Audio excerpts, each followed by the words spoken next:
नमस्कार सभी छात्र छात्राओं को नमस्कार। आज हम बीए फाइनल हिंदी साहित्य के द्वितीय प्रश्न पत्र के अंतर्गत निबंध के क्रम को आगे बढ़ाते हुए लोक जागरण में भक्ति काव्य निबंध को हम पढ़ेंगे, इसके बारे में चर्चा करेंगे। और इसके लेखक हैं रामचंद्र शुक्ल, इसके लेखक हैं।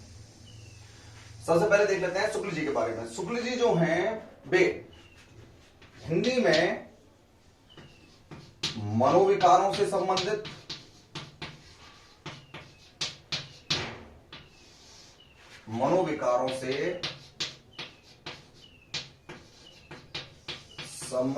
उन्होंने निबंध लिखे हैं।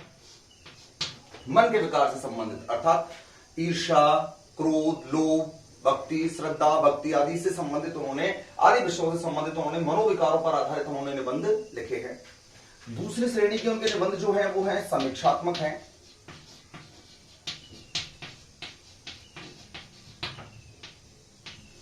समीक्षात्मक निबंध लिखे हैं।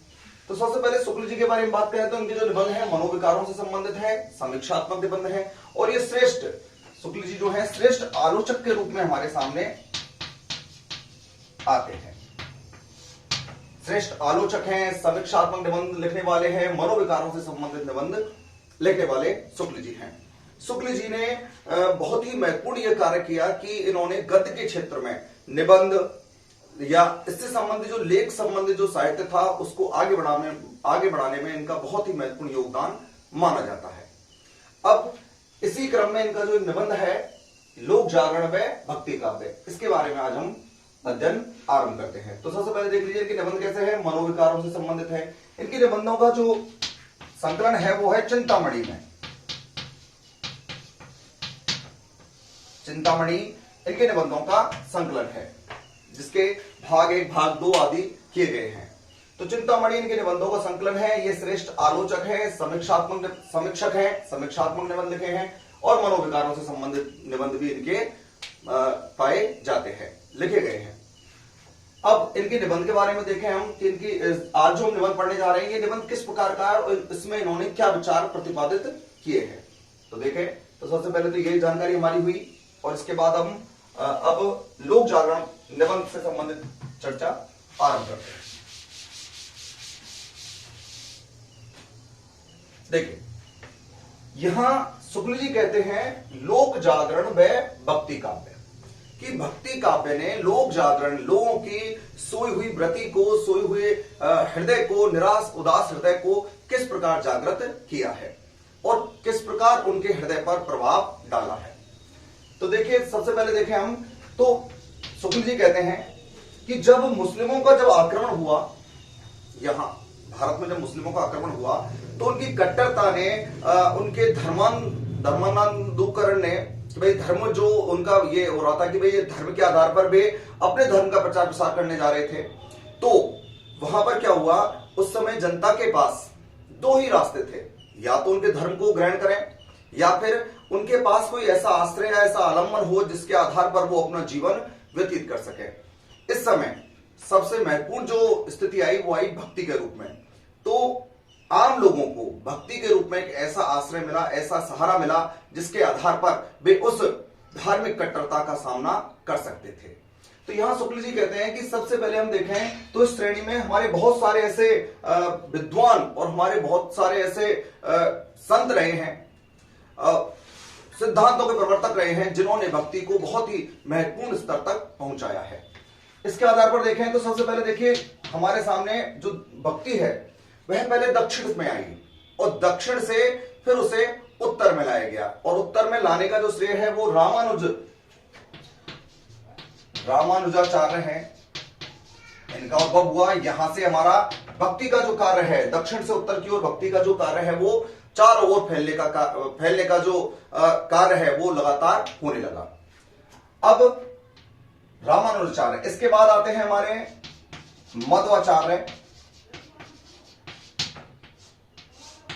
वल्लभाचार्य हैं,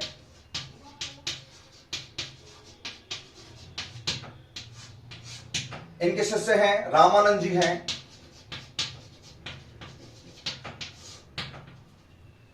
इन महात्माओं ने इस भक्ति को लोगों तक पहुंचाने का बहुत ही महत्वपूर्ण कार्य किया है।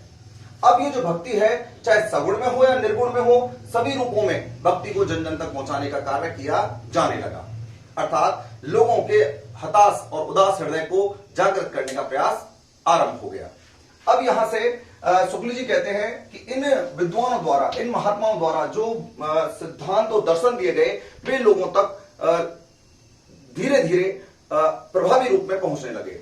और दूसरी ओर देखें तो भक्ति जो है वह दो भागों में फैल रही थी, दो भागों में उद्भव हुई। एक तो थी निर्गुण और दूसरी थी सगुण।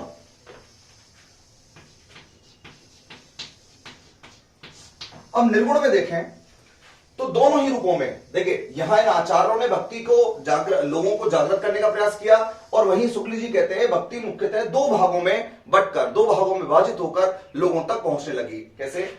निर्गुण और सगुण रूप में। अब निर्गुण रूप में देखें तो निर्गुण के जो प्रवर्तक हैं वो कबीरदास जी हैं, कबीरदास जी आते हैं, जायसी हैं, नामदेव हैं, में अन्य संत बहुत सारे कवि हैं। ये निर्गुण धारा के कवि हैं। और सगुण धारा में देखें तो तुलसी,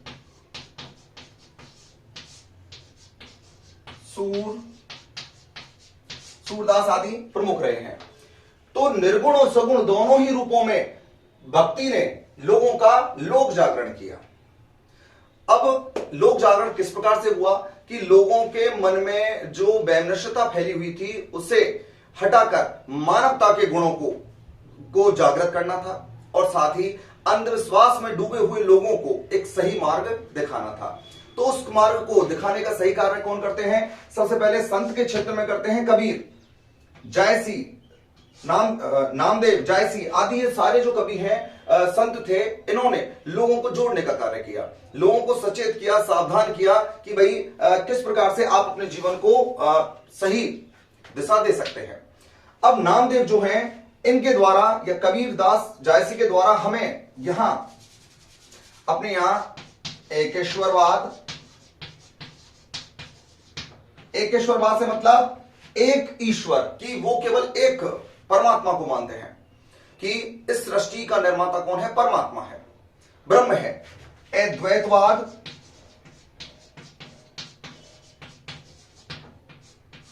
आदि का प्रभाव हमें दिखाई देने लगा, क्योंकि जो संत कवि थे ये निर्गुण थे, निराकार ब्रह्म को मानने वाले थे। तो आम लोगों के मन में इन्होंने ये धारणा प्रतिपादित की कि भक्ति के लिए कोई बहुत विशेष शिक्षा या किसी ज्ञान की आवश्यकता, ज्यादा गहरे किसी ज्ञान की आवश्यकता नहीं होती। सामान्य व्यक्ति जो है, यदि वह ब्रह्म से उसका साक्षात्कार हो जाता है, यदि वह योग समाधि के द्वारा, अपने पवित्र मन के द्वारा, पवित्र आत्मा के द्वारा यदि परम ब्रह्म का वह ध्यान लगाता है, तो निश्चित ही उसमें वह भक्ति को प्राप्त कर सकता है, अपने जीवन को एक नई दिशा दे सकता है।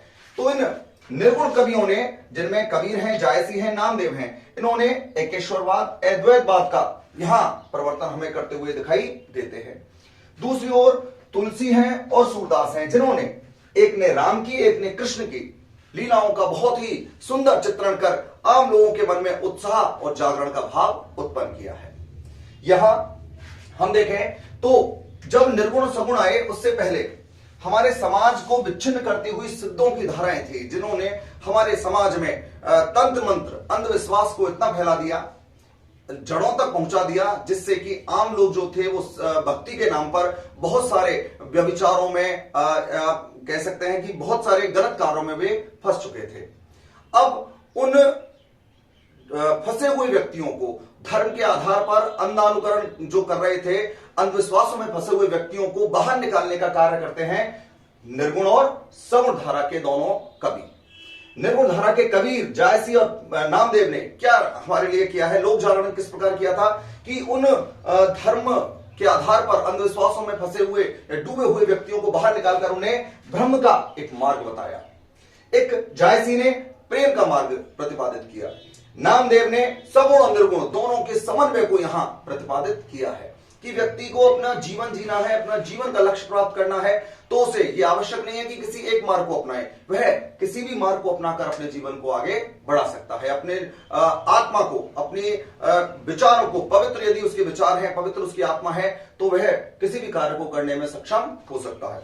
यहां इन दोनों कवियों के द्वारा, दोनों धाराओं के कवियों के द्वारा, निर्गुण और सगुण धाराओं के कवियों के द्वारा भक्ति काल में आम लोगों के मन को जागृत किया गया, उन्हें सही दिशा दी गई, और उनके जो व्यक्ति एक गहरे अंधकार में डूबे हुए थे कि उनके सामने ये निश्चित नहीं था कि क्या किया जाए, क्या नहीं किया जाए, वे दूसरे के धर्म को अपनाने के लिए तैयार थे, तो उनके सामने एक ऐसा रास्ता तैयार किया गया कि वे बेहिचक होकर, बेझिझक होकर उस रास्ते को अपना सकते थे और अपने जीवन के लक्ष्यों को पूर्ण कर सकते थे।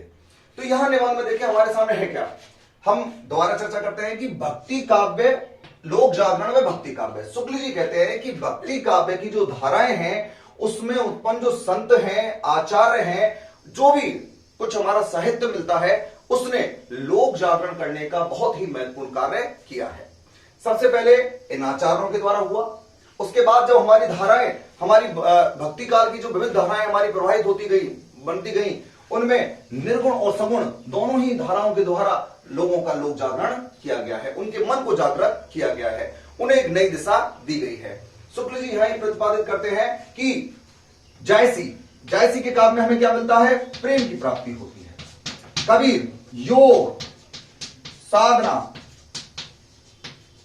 आदि को प्रतिपादित करते हैं, योग साधना पर जोर देते हैं, ये प्रेम पर जोर देते हैं, अर्थात ये किसी भी प्रकार से ये नहीं चाहते कि समाज में विच्छिन्नता बढ़े, विभेद बढ़े। किसी भी प्रकार से यदि कोई व्यक्ति भक्ति करना चाहता है तो वह किसी भी रूप को अपना सकता है, चाहे निर्गुण रूप में या सगुण रूप में। यहां शुक्ल जी कहते हैं कि लोगों के मन में सबसे पहले यह बात थी कि उनके मन में विश्वास जागृत किया जाए कि हां, भक्ति कोई है और भक्ति के माध्यम से हम अपने जीवन को सुधार सकते हैं, भक्ति के माध्यम से हम अपने जीवन को एक नया लक्ष्य प्रदान कर सकते हैं। तो इस आधार पर हम देखें इस निबंध में, तो भक्ति काव्य ने क्या करने का, लोगों को जागरण करने का, लोगों को जगाने का बहुत ही महत्वपूर्ण कार्य किया है। तो ये थोड़ा सा समझाने का एक सामान्य विषय था कि पढ़ने में शायद आपको थोड़ा क्लिष्ट लगे कि भक्ति काव्य ने लोक जागरण किस प्रकार किया है। इस ढंग से हमें इस निबंध को थोड़ा पढ़ना है।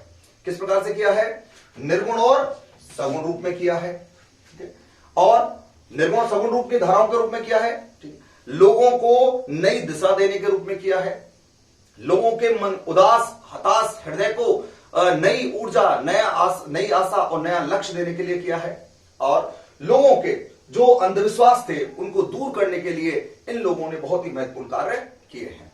तो इस प्रकार से ये हमारा निबंध था लोक जागरण और भक्ति काव्य, जिसको हमने इस प्रकार से समझने का प्रयास किया है। अब हम आगे बढ़कर जो अपने अगले इस विषय से संबंधित जो अपना एक और निबंध आता है अपना, उसको हम अगली क्लास में अपना आरंभ करेंगे। धन्यवाद।